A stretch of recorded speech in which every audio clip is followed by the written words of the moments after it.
ఆగిపోయిన సందర్భంలో మా ప్రభుత్వం వచ్చిన తర్వాత గత 14 మాసాలుగా గౌరవ ముఖ్యమంత్రి రేవంత్ రెడ్డి గారి నాయకత్వంలో నేను ఆర్ఎండ్బి శాఖ మంత్రిగా ఎప్పటికప్పుడు మా అధికారులు మేము కేంద్రంతో టచ్లో ఉండి త్రిపురలో northern road Sangareddy to Bhuvanagiri వరకు సంబంధించి చౌటుప్పల వరకు టెండర్లు కూడా పిలిచి తీసుకొచ్చాము. 95% పైన ల్యాండ్ ఎక్విజిషన్ కూడా క్లియర్ చేయడం జరిగింది.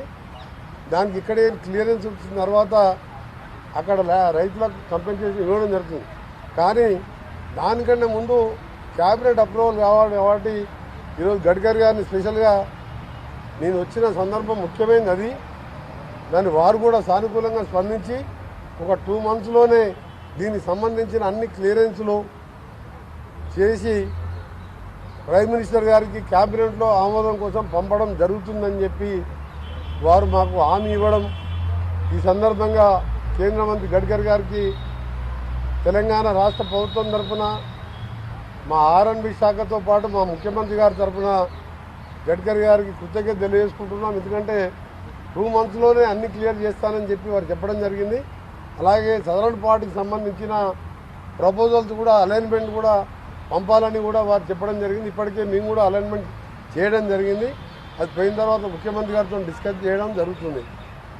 రెండవది ముఖ్యమైనది హైదరాబాద్ విజయవాడ 6 లేనింగ్ సంబంధించి మీ అందరికీ తెలుసు. లాస్ట్ టైం పార్లమెంట్లో ఎన్నిసార్లు నేను మాట్లాడినాం. దానికి సంబంధించి కేంద్ర మంత్రివర్యులు ఒకటే చెప్పారు, దాన్ని మచిలీపట్నం వరకు ఎక్స్టెండ్ చేస్తూ కన్సల్టెంట్ని పిలవడం జరిగింది. నేను అప్పుడు చెప్పాను, మళ్ళీ దీన్ని మీరు మచిలీపట్నం అంటే లేట్ అవుతుంది. ఫస్ట్ ఇప్పుడు Hyderabad border Ramoji film city అవతలకి వెళ్ళి విజయవాడకు ఒక ప్యాకేజు 6 లేన్ కోసం ఆల్రెడీ ల్యాండ్ ఎక్విజిషన్ అయిపోయింది. దాన్ని టెండర్ పిలవాలని చెప్పినప్పుడు ఎమ్మడే నేషనల్ హైవే చైర్మన్ గారితో సెక్రటరీ గారితో మోర్ సెక్రటరీతో మాట్లాడి 2 ప్యాకేజీలుగా చేస్తూ విజయవాడకి వెళ్ళి మచిలీపట్నం ఒక ప్యాకేజు, హైదరాబాద్ శివారు అంటే రామోజీ ఫిలిం మల్కాపూర్కి వెళ్ళి విజయవాడ వరకు 2 ప్యాకేజీగా చేసి 2 నెలల్లో ఆ ప్రాసెస్ కంప్లీట్ చేసి టెండర్లు పిలవాలని చెప్పి వాడు ఆదేశాలు ఇవ్వడం జరిగింది. అది కూడా సంతోషకరమైన వార్త. మూడవది 12 ఆర్ఓబీలు దాదాపు 1000 కోట్ల రూపాయలు విలువ చేసే ROBs road over bridges sanction చేయడం జరిగింది. దాన్ని కూడా ఎమ్మడే అప్రూవల్ చేసి శాంక్షన్ చేస్తున్నానని చెప్పడం జరిగింది. ఇంకా మిగిలిపోయిన విషయాలు మీ అందరికీ తెలుసు. శ్రీశైలం వెళ్ళే ఎలివేటెడ్ కారిడారు 62 కిలోమీటర్లకు దాని మీద డిపిఆర్తో పాటు స్పీడప్ చేయాలని అడిగినప్పుడు దాన్ని సపరేట్గా మీటింగ్ పెట్టాలని అక్కడున్న అధికారులకు వారు చెప్పడం జరిగింది. ఎందుకంటే ఫారెస్ట్ క్లియరెన్స్ 62 కిలోమీటర్లు అంటే చాలా పడుతుంది. దానికి సంబంధించి ఎలివేటెడ్ కారిడార్ సంబంధించి సపరేట్ మీటింగ్ పెడతానని చెప్పి వారు మాకు హామీ ఇవ్వడం జరిగింది.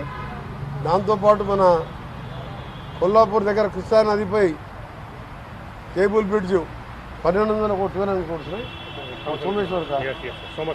సోమశీల ఆ కేబుల్ బ్రిడ్జ్ కూడా 1200 కోట్లతోని టెండర్లు కూడా పిలవడానికి అన్ని ఏర్పాటు చేస్తున్నామని చెప్పి హామీ ఇవ్వడమే కాకుండా 5 రోప్వేలు అడిగినాం మేము.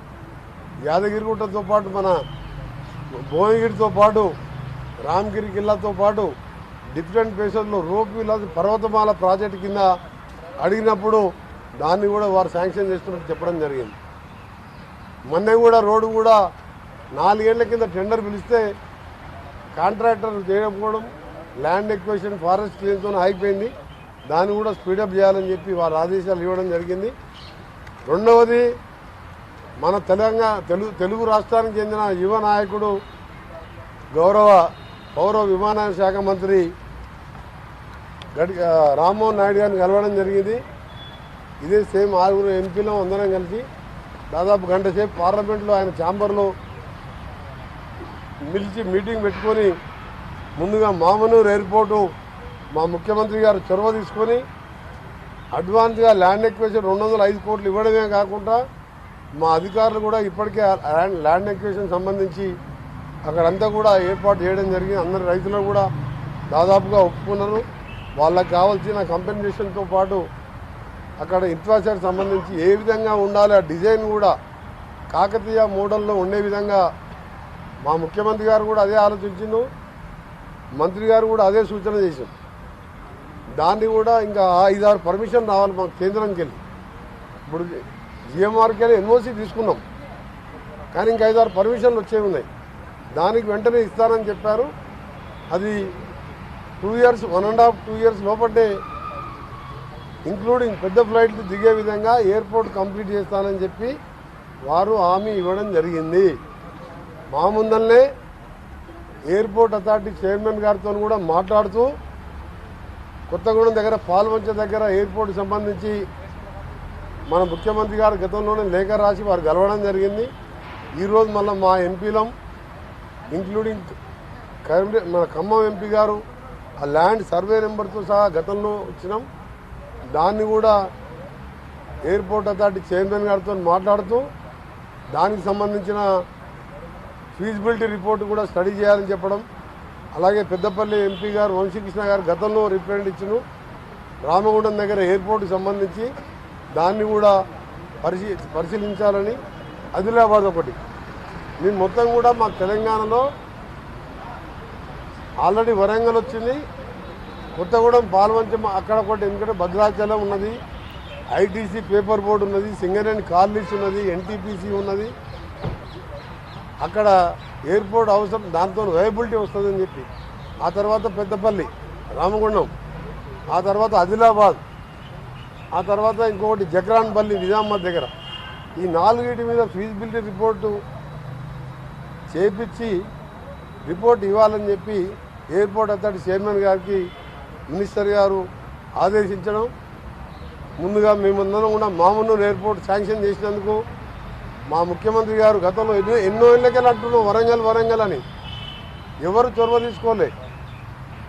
మా ప్రభుత్వం ముఖ్యమంత్రి గారు, మా ప్రభుత్వం మంత్రులు అందరం కలిసి వరంగల్ హైదరాబాద్ తర్వాత పెద్ద మహానగరం 205 కోట్లు ల్యాండ్ ఎక్విజిషన్ అడ్వాన్స్గా రిలీజ్ చేయడం. ల్యాండ్ ఎక్విజిషన్ ప్రాసెస్ కూడా కంప్లీట్ అవుతుంది. దాదాపు 15 రోజుల్లో ల్యాండ్ ఎక్విజిషన్ కూడా అయిపోతుంది. దానికి శాంక్షన్ ఇచ్చినందుకు కేంద్ర ప్రభుత్వానికి, ముఖ్యంగా ప్రధానమంత్రితో పాటు మన రాష్ట్రానికి చెందిన మంత్రి గారికి కృతజ్ఞతలు తెలపడం జరిగింది.